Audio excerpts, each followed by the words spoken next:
January 6th really encapsulates so many things about these authoritarian dynamics.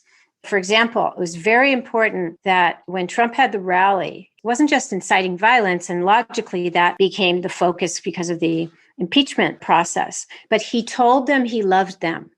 He said, I love you, you're special, our journey is beginning.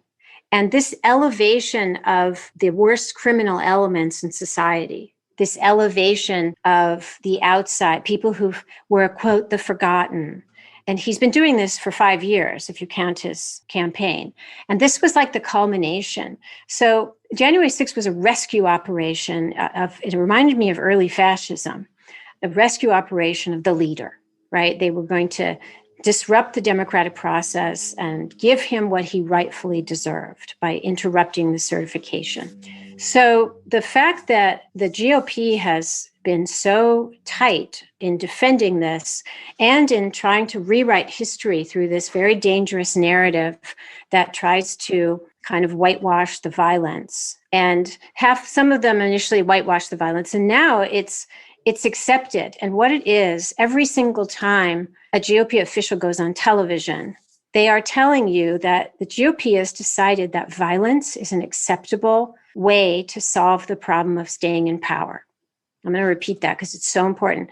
Violence is an acceptable way to the problem of staying in power. And what we're going to see in the next years, and this is why with the voter suppression, there's a real emergency in the GOP because they can't perhaps win legally, but they've got to stay in power. So voter suppression is a long, long history, as you know, and all the other redistricting, all the other things they do.